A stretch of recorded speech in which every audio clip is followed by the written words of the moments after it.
ताश के पत्तों की तरह बिखर गई भ्रष्टाचार की इमारत। अब इतिहास हुआ नोएडा का ट्विन टावर। नोएडा में भ्रष्टाचार की इमारत गिर गई है। तय समय पर सायरन बजने के साथ ही सुपरटेक ट्विन टावर में विस्फोट हुआ और कुछ ही सेकंड में बिल्डिंग जमी दोज हो गई। दूर तक धमाके की आवाज के साथ धूल का गुबार फैल गया। दोनों गगनचुंबी इमारत ताश के पत्तों की तरह से बिखर गई।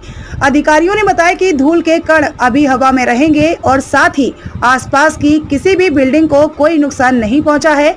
धूल को स्थिर करने के लिए पानी को स्प्रे करने के लिए एंटी स्मॉग गन का इस्तेमाल किया जा रहा है। दोपहर में 2:29 पर नोएडा के सेक्टर 93 स्थित सुपरटेक ट्विन टावर्स में ब्लास्ट के लिए तय समय पर ही धमाका हुआ। हर एक आंखें बेसब्री से इस खास वक्त के इंतजार में लगी हुई थी। सायरन की आवाज के बीच अचानक से हर एक फ्लोर पर ब्लास्ट हुआ और ऊपर से लेकर नीचे तक दोनों ही इमारत भरभरा कर गिर गईं। चारों तरफ धूल का गुबार फैल गया। इस तरह से देखते ही देखते भ्रष्टाचार की इमारत जमींदोज हो गई। सुपरटेक के ट्विन टावर्स ध्वस्त होने के बाद धूल अगले 3 दिन से 4 दिन तक लोगों को परेशान कर सकती है। इससे बचने के लिए बच्चों और बुजुर्गों को मास्क लगाने की जरूरत पड़ेगी।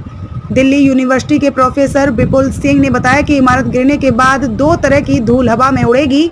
धूल के मोटे कण तुरंत जमीन पर गिर जाएंगे, लेकिन जो छोटे छोटे कण होंगे वह हवा में लंबे वक्त तक रहेंगे क्योंकि हवा भी चल रही है। सुपरटेक ट्विन टावरों को गिराने के बाद आसपास के क्षेत्र में धूल के बादल छा गए।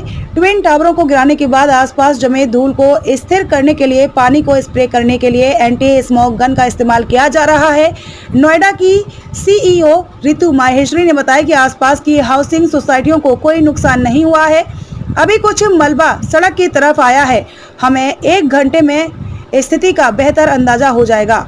नोएडा पुलिस आयुक्त ने कहा कि पूरे प्लान के साथ काम किया गया और टावर को गिराया गया।